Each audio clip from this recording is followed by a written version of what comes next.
ಬನ್ನಿ ಲೆಸನ್ನ ಸ್ಟಾರ್ಟ್ ಮಾಡೋಣ. Bahmani Kingdom was also established in the northern part of Vijayanagara empire in 1347 century. Its founder was Alauddin Hasan Gangu Bahmani Shah. Bahmani Shah was working in the army of Delhi Sultan Muhammad bin Tughlaq.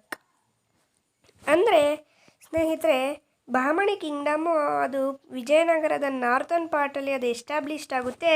ಅದು 1347 ಅದು found ಮಾಡ್ತಾರೆ. ಅದರ founder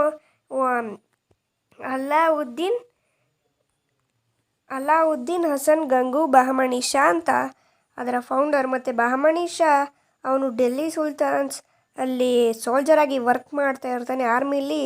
ಆವಾಗ ಆ ರಾಜ್ಯ ಯಾರಾಗಿರ್ತಾನೆ ಅಂದರೆ Mohammed bin Tughlaq ಆಗಿರ್ತಾನೆ. Next is Bahmani ಸುಲ್ತಾನ್ಸ್. In 1347 to 1525 century, Bahmani kingdom had the parts of present Karnataka, Maharashtra and Andhra Pradesh states under its rule. In the beginning, Kalburgi and later Bidar were their capital. Bahmani Empire was in north part of the Krishna river and Vijayanagara Empire was in southern part of Krishna. Tujuddin IV Shah was the great sultan in Bahmani dynasty. ಅಂದರೆ ಸ್ನೇಹಿತರೆ, ಈಗ ಬಹಮನಿ ಸುಲ್ತಾನ್ಸಿಗೆ ಬರೋಣ. ಅವರು 1347 ಹಿಡಿದು 1527 ತನಕ rule ಮಾಡ್ತಾರೆ.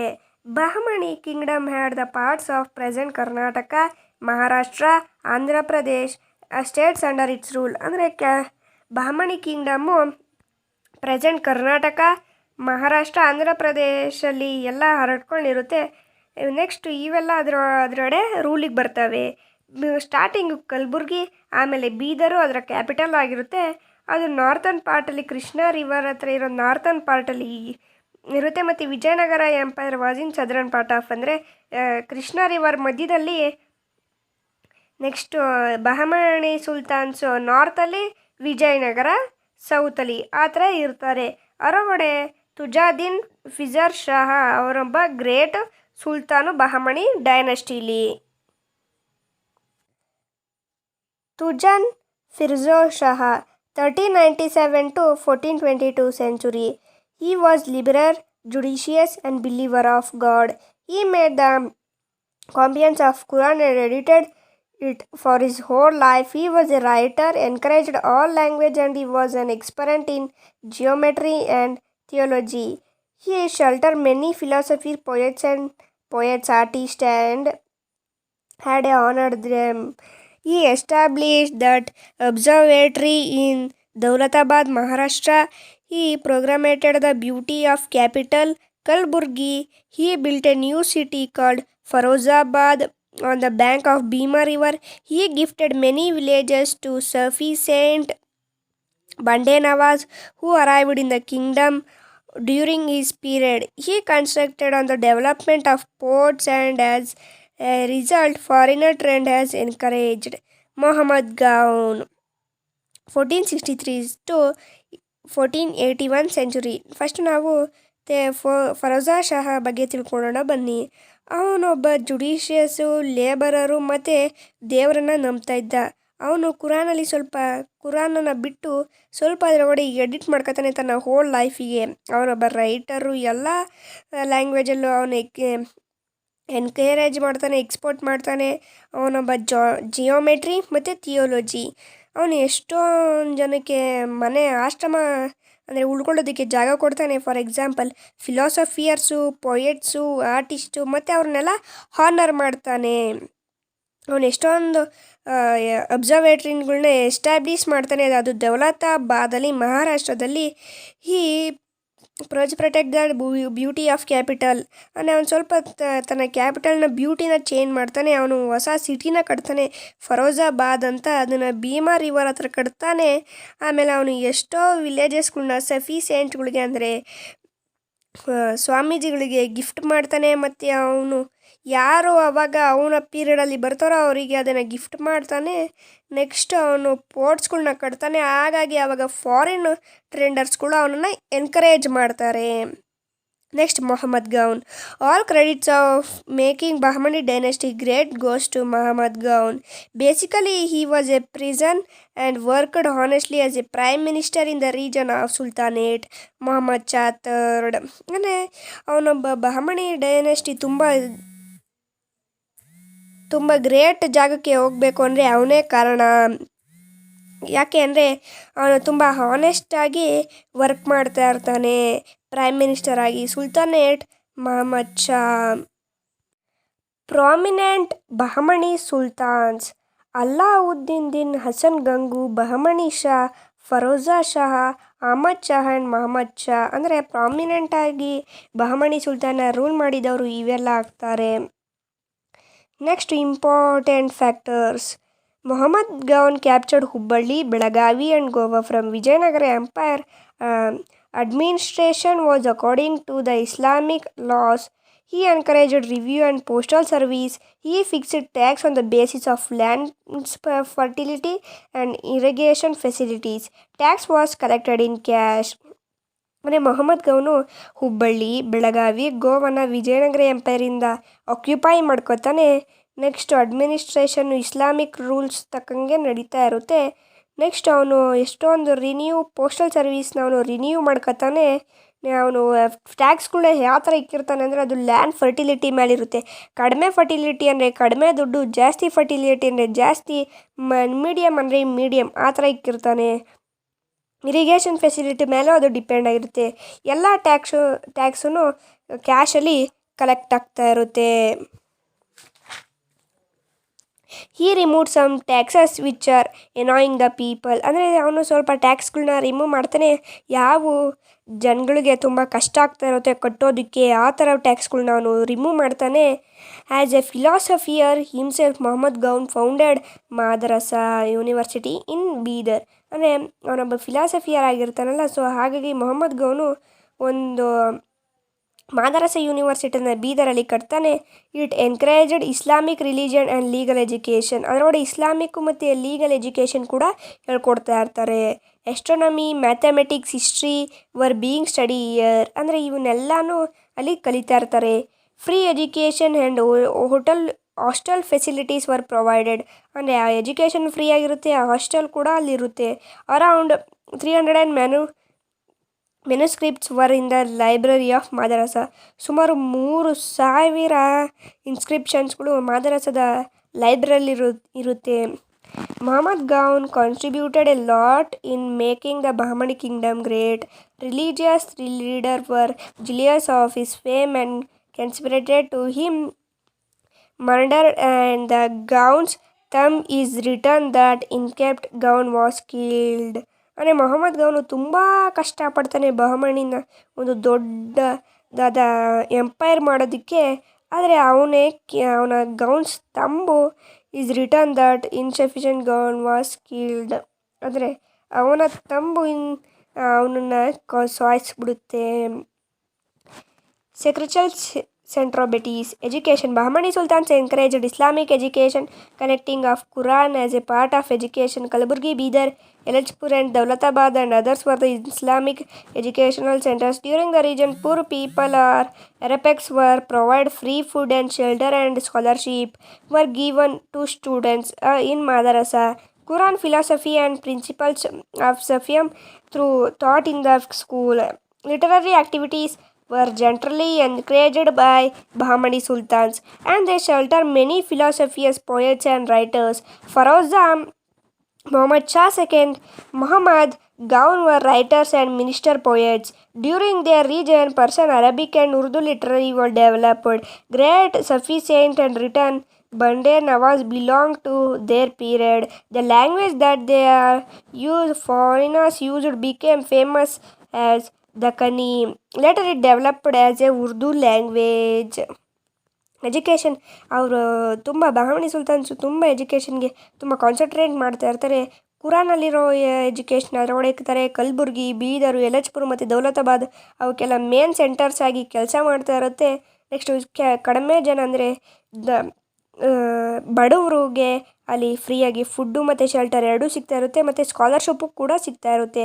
ಅಲ್ಲಿ ಎಷ್ಟೊಂದು ಜನ scholarship given to madrasa students, ಅಂದರೆ ಮದ್ರಸಾದಲ್ಲಿ ಓದ್ತಾರವ್ರಿಗೆಲ್ಲ ಸ್ಕಾಲರ್ಶಿಪ್ ಕೂಡ ಸಿಗ್ತಾ ಇರುತ್ತೆ. Quran philosophy and principles of ಸ್ವಯಂ work thought in the school, ಅಂದರೆ ಕುರಾನು, ಫಿಲಾಸಫಿ ಮತ್ತು ಪ್ರಿನ್ಸಿಪಲ್ಸ್ ಆಫ್ ಸ್ವಯಂ ಅವೆಲ್ಲ ಆ ಸ್ಕೂಲಲ್ಲಿ ಹೇಳ್ಕೊಡ್ತಾ ಇರ್ತಾರೆ. ಲಿಟ್ರರಿಗೆ ಬಂದರೆ ಲಿಟ್ರರಿ ಆ್ಯಕ್ಟಿವೇಟರ್ ಗ್ರೇಟ್ಲಿ, ಅಂದರೆ ಲಿಟ್ರರಿ ತುಂಬ ಗ್ರೇಟಾಗಿ ಅವರು ಎಂಕರೇಜ್ ಮಾಡ್ತಾ ಇರ್ತಾರೆ ಬಹಮನಿ ಸುಲ್ತಾನ್ಸು. ಅವ್ರು ಎಷ್ಟೊಂದು ಜನಕ್ಕೆ ಶೆಲ್ಟರ್ ಕೂಡ ಕೊಡ್ತಾರೆ, ಫಿಲಾಸಫಿಯರ್ಗೆ, ಪೋಯೆಟ್ಸ್ಗೆ, ರೈಟರ್ಸ್ಗೆ. Next Firoza Shah, Mohammed second and Mohammed Gawan were writers and minister poets. ಅಂದರೆ ಫರೋಜಾ ಶಹ, ಮೊಹಮ್ಮದ್ ಸೆಕೆಂಡು ಮತ್ತು ಮೊಹಮ್ಮದ್ ಗೌನು ಅವರೆಲ್ಲ ಮಿನಿಸ್ಟರ್ ಪೊಯೆಟ್ಸ್ ಅಂತಲೇ ಹೇಳ್ಬೋದಾಗಿತ್ತು. During the region Persian, Arabic and Urdu literary were developed. ಅವರ ರೀಜನ್ ಒಳಗಡೆ ಪರ್ಷಿಯನ್ನು, ಅರಬಿಕ್ಕು ಮತ್ತು ಉರ್ದು ಈ ಮೂರಲ್ಲೂ ಜಾಸ್ತಿ ಡೆವಲಪ್ ಆಗ್ತಾ ಇರುತ್ತೆ. ಗ್ರೇಟ್ ಸಫಿ ಸೇಂಟ್ ಆ್ಯಂಡ್ ರಿಟರ್ನ್ Bande Nawaz belong to their period. ಅಂದರೆ ಗ್ರೇಟ್ ಸಫಿಸೆಂಟಲ್ಲಿ ಅದೊಂದು ಗ್ರೇಟು, ಅದು ರಿಟರ್ನು ಬಂಡೆ ನವಾಜ್ ಅದು ಕೂಡ ಇವ್ರ ಪೀರಿಯಡಲ್ಲೇ ಆಗಿರುತ್ತೆ ಅದು ಬಿಲ್ಡ್ ಮಾಡಿರೋದು. The lineage that they had other foreigners used become famous as Dakkani. Later it developed as Urdu lineage. ಅಂದರೆ ಅವರು ತುಂಬ ಎತ್ತರವಾಗಿ ಲಿಟ್ರರಿನ ತಗೊಂಡೋಗ್ತಾರೆ. ಅದು ದಕ್ಕನಿಯಲ್ಲಿ ಫಸ್ಟ್ ಇವರು ಯೂಸ್ ಮಾಡ್ತಾ ಇರ್ತಾರೆ ಲ್ಯಾಂಗ್ವೇಜ್, ಆಮೇಲೆ ಅದು ಉರ್ದು ಆಗಿ ಕನ್ವರ್ಟ್ ಆಗುತ್ತೆ. Sepulchre. The history of Bahmani dynasty is famous for sepulchre and architecture. More monuments in Bidar, Kalaburgi and other places are in Hindu-Islam style. It is familiar as Dakkani style. The first contribution of Bahmanis is Jamma Masjid of Kalaburgi and Muhammad Shah built it. The meeting hall, the small domes in this, the major architecture here. Tombs of sultans are in Kalaburgi and they are also domed structure. The tomb of Bande Nawaz is another monument of Kalaburgi. Bidar, Salakomba Mosque and beautiful places in the fort are famous. These buildings are decorated and have a curved wooden crafts on them. 12 tombs of Hathur near Bidar and also famous. The prominent monument of Bahmani kingdom is the madrasa, which has built by Muhammad Gaun. It is 242 feet wide, 222 feet long, 56 feet height and 3-storied building. The building, which is more than 5 centuries old, appears to be declaring its glory. Next ಸೆಪ್ರಿಕಲ್ಚರಿಗೆ ಬಂದುಬಿಟ್ರೆ, history of ಬಾಹಮನಿ ಕಿಂಗ್ಡಮ್ಸಲ್ಲಿ ಜಾಸ್ತಿ architecture ಮತ್ತು ಸೆಪ್ರಿಕಲ್ಚರ್ಗೆ ತುಂಬ importance ಕೊಡ್ತಾ ಇರ್ತಾರೆ. ಅವ್ರು ಎಷ್ಟೊಂದು ರಾಜ್ಯಗಳ ಟಾಮ್ಸ್ಗಳು, ಅಂದರೆ ನಾವೀಗ ಸತ್ತವ್ರಿಗೆ ಹೇಗೆ ಮಣ್ಣಲ್ಲಿ ಉಣಿ ಅದ್ರ ಮೇಲೆ ಹೇಗೆ ಡೆಕೋರೇಷನ್ ಆಗಿ ಏನೋ ಕಟ್ತೀವಲ್ಲ, ಅದೇ ಥರನೇ ಇವ್ರೂ ರಾಜ್ಯ ಕಾಲದಲ್ಲೂ ಸೇಮ್ ಅದೇ ಥರನೇ ಟಾಮ್ಸ್ಗಳನ್ನ ಕಟ್ತಾ ಇರ್ತಾರೆ, ಸಮಾಧಿ ಕಟ್ತಾ ಇರ್ತಾರೆ. ಅಂದರೆ ಸಮಾಧಿ ನಾವೀಗೆಲ್ಲ ಬರೀ ಚಿಕ್ಕ ಚಿಕ್ಕದಾಗ ಕಟ್ತಾ ಇರ್ತೀವಿ, ಅವರು ದೊಡ್ಡದಾಗಿ ಎಲ್ಲ ಕಟ್ತಾ ಇರ್ತಾರೆ. ಅವರು ಅವನ್ನೆಲ್ಲ ಯಾವ ಥರ ಇರುತ್ತೆ ಅಂದರೆ ಹಿಂದೂ ಇಸ್ಲಾಂ ಸ್ಟೈಲಲ್ಲಿ ಇರುತ್ತೆ. ಅದಕ್ಕೆ ಅಂತಲೇ ಒಂದು ಹೊಸ ಸ್ಟೈಲ್ ಹೆಸ್ರು ಕೂಡ ಬಂದ್ಬಿಟ್ಟಿದೆ, ಅದೇ ದಕ್ಕನಿ. ಎಕ್ಸಾಂಪಲ್ಲು ಜಮ್ಮಾ ಮಸೀದಿ, ಬಂಡೆ ನವಾಜು, ಮತ್ತು ಇನ್ನು ಯಾವುದೋ ಮಸ್ಕ್ಯೂಸು, ಇನ್ನು ಎಷ್ಟೊಂದು ಬರ್ತವೆ ಅವರೆಲ್ಲ ಕಟ್ಟಿರೋದು. ಒಂದು ಅದು ಮೊಹಮ್ಮದ್ ಗೌನಿಂದ ಬಿಲ್ಟ್ ಆಗಿರೋದು ಅದೊಂದು ಫೋರ್ಟು. ಅದು ಎಷ್ಟು ಉದ್ದ ಇದೆ ಅಂದರೆ 242 ಫೀಟ್ ವೈಡು, 222 ಲಾಂಗು, 56 ಹೈಟು ಮತ್ತು 3-ಸ್ಟೋರ್ ಬಿಲ್ಡಿಂಗ್ ಆಗಿ ಅದು ಗ್ಲೋರಿನ ತಗೊಂಡಿದೆ. ಅದು ಸುಮಾರು 5 ಸೆಂಚುರಿ ಅಂದರೆ 5 ಶತಮಾನದ ಹಿಂದೆ ಅದು ಕಟ್ಟಿರೋದು. ಅದಕ್ಕೆ ಅದು ಡಿಕ್ಲೇರ್ ಆಗುತ್ತೆ ಅದರ ಗ್ಲೋರಿಗೆ. ನೆಕ್ಸ್ಟು ಇದರೊಳಗಡೆ 12 ಟಾಮ್ಸ್ ಇರುತ್ತೆ ನಿಯರು ಬೀದರು. ಅವೆಲ್ಲ ತುಂಬ ಫೇಮಸ್ ಆಗಿರುತ್ತೆ. Shah dynasty. After Muhammad Gaun, Bahmani kingdom did not continue its rule strongly. The sultans who came to power after Muhammad III were incomplete to rule. After Muhammad III, Muhammad came to power, but he was a little boy and could not rule the kingdom. The last king was Sultan Kalima Shah. After his death, Bahmani kingdom was broken into 5 states of Shah: Adil Shah of Vijaypura, Bijapur, Barid Shah of Bidar, Qutub Shah of Golconda, Nizam Shah of Ahmednagar. image of beer. Next page. Ibrahim Adil Shah II. Ibrahim Adil Shah the second was the great king among other sultans. Kingdom was expanded and became rich during this period. He had a title got Jagadguru Banda Shah. He was tolerant of other religions. He sheltered many Hindu philosophers, poets, and musicians in his court.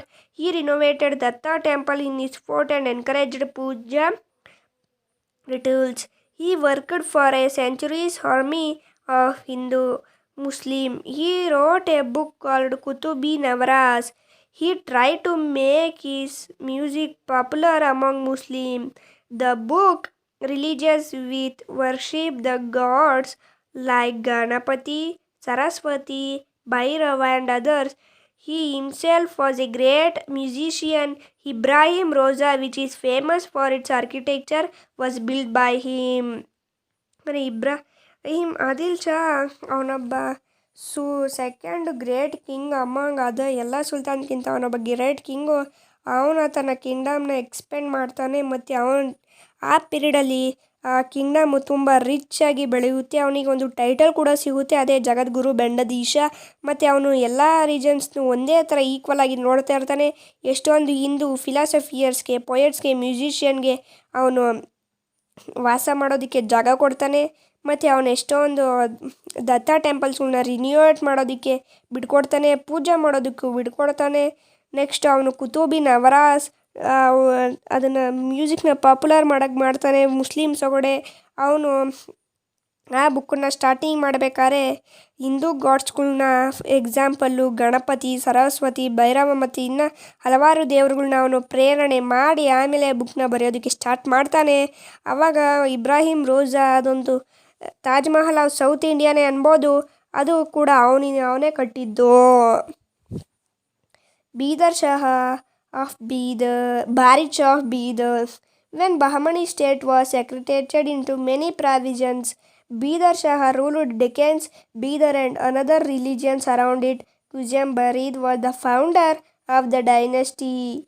After him, Ibrahim and his brother Quzim, who ruled Bidar, were in fact kings, and because of their inner conflicts, the dynasty declined. Then Ibrahim Adil Shah of Bijapur captured Bidar. Like this, Barid Shah kingdom was merged into Ibrahim's Bijapur state.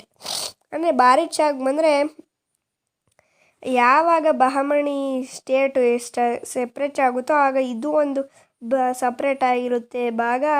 ಆಮೇಲೆ ಇದರ rule ಆಮೇಲೆ after him Ibrahim and his brother Qasim who ruled Bidar. ಆಮೇಲೆ ಕುಜುಮನ್ ಅವನು ಅದನ್ನು rule ಮಾಡ್ತಾನೆ, ಅವನೊಬ್ಬ in fact king ಕೂಡ ಆಗಿರ್ತಾನೆ. ಅದರಿಂದಾಗಿ ಎಷ್ಟೊಂದು ಇನ್ಫ್ಯಾಕ್ಟ್ ಡೈನೆಸ್ಟೀಸು ಡಿಲೈಂಡ್ ಆಗುತ್ತೆ. ಡಿಲೈಂಡ್ ಅಂದರೆ ಸೋತೋಗೋದು. Then Ibrahim Adil Shah Bijapur captured Bidar. ಅಂದರೆ ಇಬ್ರಾಹಿಂ ಆದಿಲ್ ಶಾಹ ಬಿಜಾಪುರ್ನ ಕ್ಯಾಪ್ಚರ್ ಮಾಡ್ತಾನೆ, ಬೀದರ್ನ. Like this, Bidar Shah kingdom was merged into Ibrahim's Bijapur state ಆಗಿ ಕನ್ವರ್ಟ್ ಆಗುತ್ತೆ. ನೆಕ್ಸ್ಟ್ ಕುತುಬ್ ಶಾಹಿ ಆಫ್ ಗೋಲ್ಕಂಡನ್. Alauddin Shah, he was the founder of independent Golcondan state. He ruled the state with God administration, and in 1543 he was killed by his own son Ibrahim. He had a composition for Hindu religions and there were many Hindu officers.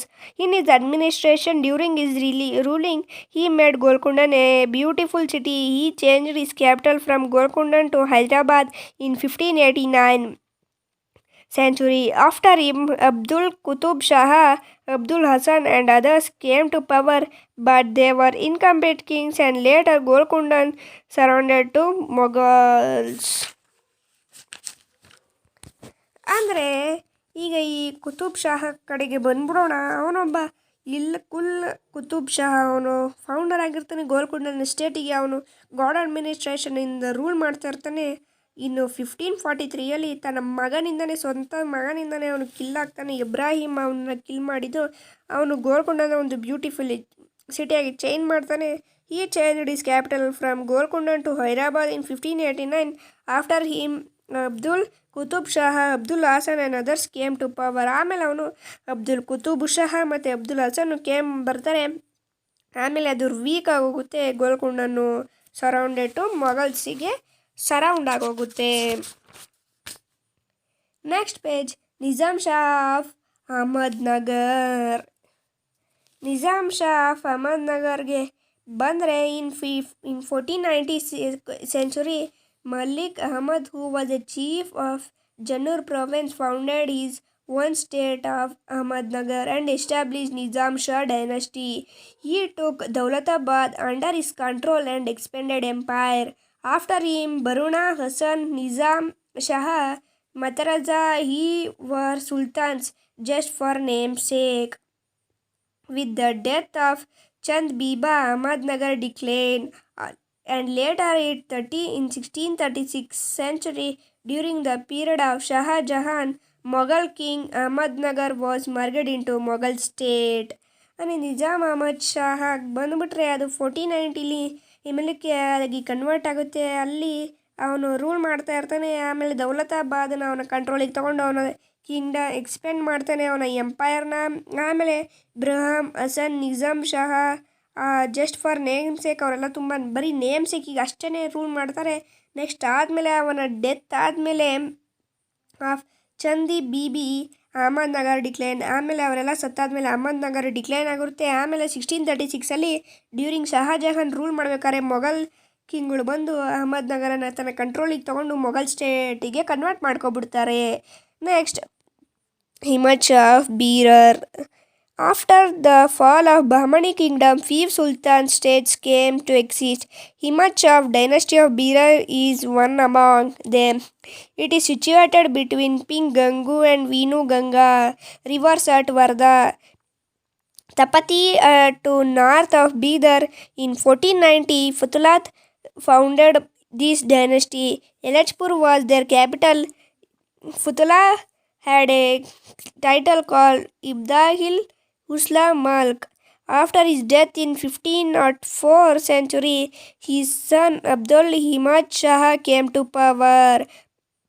He was an impact king. After him, his son Draya Himmad Shah came to power, and even during his rule, Berar dynasty continued its battle with neighbor states. After the death of Draya Himmad Shah, his younger son Brahun Himmad Shah took over the power. During his rule, power came to hands of Asper called Turkli. Later, Berar dynasty fell to the hands of Vijayapura sultans. ಅಂದರೆ ಬಹಮನಿ ಡೈನೆಸ್ಟಿಲಿ ಯಾವಾಗ 5 ಸುಲ್ತಾನ್ಸ್ಗೆ convert ಆಗುತ್ತೋ ಅದು break down ಆದಾದ್ಮೇಲೆ 5 ಶಹಾಸ್ಗೆ break down ಆಗುತ್ತೋ ಆಗ ಇದು ಒಂದು ಕೂಡ ನೋಡಿ ಜಾಯ್ನ್ ಆಗುತ್ತೆ. Penganga Wainganga rivers at ವಿದ್ರಾ ಅದು ಇರುತ್ತೆ. ನೆಕ್ಸ್ಟ್ ಅದು ಫತಲಾತ ಫೌಂಡೆಡ್ ಆಗುತ್ತೆ. ಎಲಚ್ಪುರ ಅದರ ಕ್ಯಾಪಿಟಲ್ ಆಗಿರುತ್ತೆ. ಅದನ್ನು ಫತುಲತ್ನ ಹೆಸರು ಚೇಂಜ್ ಮಾಡ್ತಾರೆ ಇಮದ್ ಉಲ್ಲಾ ಮುಲ್ಕ್ ಅಂತ. ಆಮೇಲೆ ಅವನ ಸತ್ತ ಮೇಲೆ Alauddin Imad Shah came to power. ಆಮೇಲೆ ಅವನ ಇಂಪ್ಯಾಕ್ಟ್ ಕಿಂಗ್ ಆಗಿರ್ತಾನೆ. ನೆಕ್ಸ್ಟ್ ಅದಾದಮೇಲೆ ಅವನ son Darya Imad Shah full power ತಗೋತಾನೆ. ಅವರ ರೂಲರಿ Berar dynasty continue its battle with ನೈಬರಿ ಸ್ಟೇಟ್ಸಲ್ಲಿ. ಅದು ಸುತ್ತಮುತ್ತ ಇರೋ ಸ್ಟೇಟ್ಸ್ಗಳಲ್ಲಿ ಯುದ್ಧ ಮಾಡೋದಕ್ಕೆ ಸ್ಟಾರ್ಟ್ ಮಾಡ್ತವೆ. ಆಮೇಲೆ ದ್ರಾಯ ಡೆತ್ ಅವನ ಹೆಂಗರ್ ಮಗ ಬೃಹಮ್ ಹಿಮ್ಮದ್ ಶಾ ಅವನ ಪವರ್ನ ತಗೋತಾನೆ. ಅವನು ರೂಲ್ ಮಾಡಬೇಕಾದ್ರೆ power to his superior called Tufal Khan. ಆಮೇಲೆ ಅವೆಲ್ಲ ಸೋತು ಬೀರರು ವಿಜಯಪುರ ಸುಲ್ತಾನ್ಸ್ ಕಡೆಗೆ ಹೋಗ್ತವೆ. Next contribution of Adil Shah. During the region of 200 years, Adil Shah of Vijaypur contributed a lot to the fields of education, literary, music, fine arts, art and sericulture. Education. Adil Shah were great lawyers of education and they encouraged it. Their education policy was to develop Islamic culture. Maktab and madrasa were the educational centers. Philosophy, religion, law, poetry and other subjects were taught. Education institutions were under king's parentage. Starting ಎಜುಕೇಷನಿಗೆ ಬಂದ್ಬಿಡೋಣ. ಎಜುಕೇಷನಲ್ಲಿ ಆದಿಲ್ ಶಾ ಅವರು ತುಂಬ great lovers ಆಗಿರ್ತಾರೆ ಎಜುಕೇಷನ್ಗೆ. ಅವರು education ಪಾಲಿಸಿನ ಯಾವ್ಯಾವ ಥರ ಮಾಡಿರ್ತಾರೆ ಅಂದರೆ ಇಸ್ಲಾಮಿಕ್ ಕಲ್ಚರು, ಮಸ್ಕ್ಯೂಸು ಮತ್ತು ಮಾದರಸ ಅದೊಂದು ಕಾಲೇಜು, ಈ ಥರ ಎಲ್ಲ ಎಜುಕೇಷ್ನಲ್ ಸೆಂಟರ್ಸ್ನ ಓಪನ್ ಮಾಡ್ತಾರೆ. ಫಿಲಾಸಫಿ, ರಿಲಿಜಿಯನ್ನು, ಲಾ, ಪೊಯೆಟ್ರಿ ಇವೆಲ್ಲ ಈ ಸಬ್ಜೆಕ್ಟ್ಸ್ಗಳು ಅದರೊಳಗೆ ಬರ್ತವೆ. Educational institution were under the king's parentage. ಎಜುಕೇಷನ್ನು ಕಿಂಗ್ಸ್ಗಳ ಕೈಯಲ್ಲಿ ರೂಲ್ ಇರುತ್ತೆ. Next literary. The contribution of Adil Shah to literary it is very prominent. Literary became rich in their period because kings were poets themselves. Many books were written in Persian, Arabic, Urdu and Kannada languages.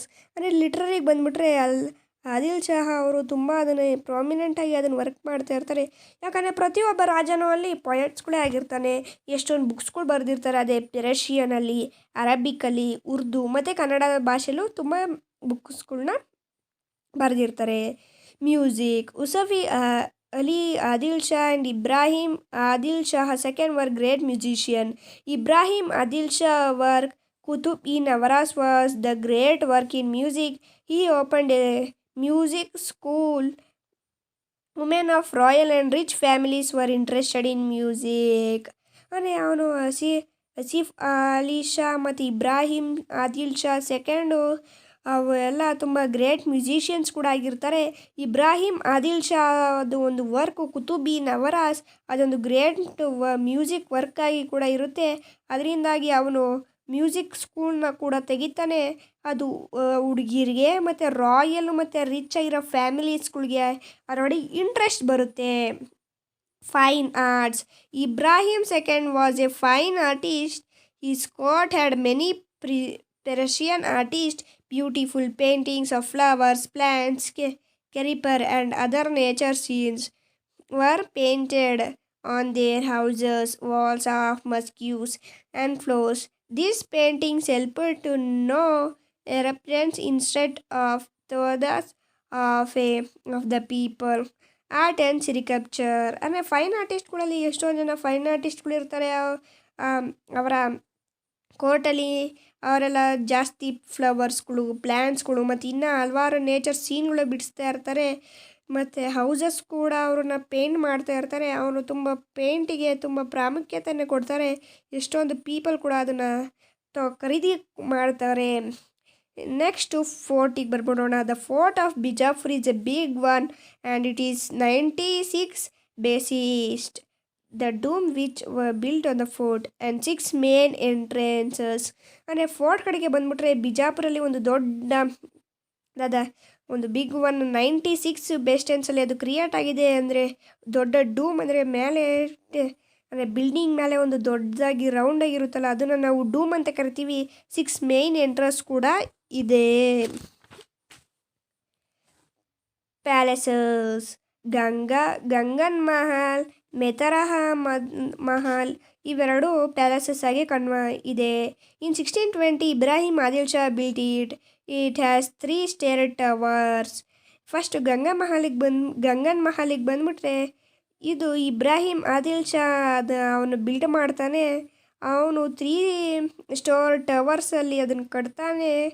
ಅದು 1620 ಸೆಂಚುರಿಲಿ ಅದು build ಆಗುತ್ತೆ. ಮತ್ತು ಮತರಾ Mahal It is also a 3-starred palace.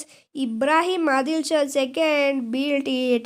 It is famous for its fine and delicate decoration. And in Asar Mahal, rooms have different paintings painted on them. ಅಂದರೆ next ಮೆತರಾ ಮಹಲಿಗೆ ಬಂದುಬಿಟ್ರೆ ಅದು ಕೂಡ 3 stored ಪ್ಯಾಲೇಸನ್ನೇ. Ibrahim Adil Shah ಸೆಕೆಂಡನೇ ಅದನ್ನು ಕೊಟ್ಟಿದ್ದು. ಅದೊಂದು ಫೈನ್ ಮತ್ತು ಡೆಲಿಕೇಟ್ ಡೆಕೋರೇಷನ್ ಆಗಿ ಅದಕ್ಕೆ ಇದೆ. ಪ್ರತಿಯೊಂದು ರೂಮ್ಗಳು ಪ್ರತಿಯೊಂದು ಪೇಂಟಿಂಗಿಂದ ಬೇರೆ ಬೇರೆ ಥರದ ಇದೆ. ನೆಕ್ಸ್ಟ್ ಮಸ್ಕ್ಯೂಸ್. ಜಮ್ಮಾ ಮಸೀದಿ Ali Dil Shah built it. It is famous for its very wide prayer hall. It is common building without any decoration. It has different new style among other art. First ನಾವು ಜಮ್ಮ ಮಸೀದಿ ಬಂದುಬಿಟ್ರೆ ಅದು ಅಲ್ಲಿ ಆದಿಲ್ ಶಾ ಅದನ್ನು built ಮಾಡ್ತಾನೆ. ಅದು ತುಂಬ wide ಆಗಿರೋ ಪ್ರೇಯರ್ ಹಾಲಿಗೆ ಅದು ಫೇಮಸ್ ಆಗಿರುತ್ತೆ. ಅದರೊಳಗಡೆ ಯಾವುದೇ ಥರದ ಡೆಕೋರೇಷನ್ ಇರೋಲ್ಲ, ಅದು ಕಾಮನ್ ಆಗಿರುತ್ತೆ. ಅದಕ್ಕೆ ಅಂತಲೇ ಅದು ಡಿಫ್ರೆಂಟ್ ಸ್ಟೈಲಾಗಿ ಅದು ಮಾನ್ಯುಮೆಂಟ್ಸ್ ಆಗಿ ಸೇರ್ಕೊಬಿಡುತ್ತೆ. Ibrahim Adil Shah second build in the memory of his wife. Taj began in Bijaypur. It was the tombs of Ibrahim and his relatives. It is the only rosa in India is called Taj Mahal of South India. ನಾನು ಆವಾಗಲೇ ಹೇಳ್ದಂಗೆ Ibrahim Roza Taj Mahal of south India ಅಂತಲೇ ಪ್ರಾಮುಖ್ಯಗೊಂಡಿದೆ. ಗೋಲ್ Gumbaz. Muhammad decided to build something that is even bigger and greater than Rosa.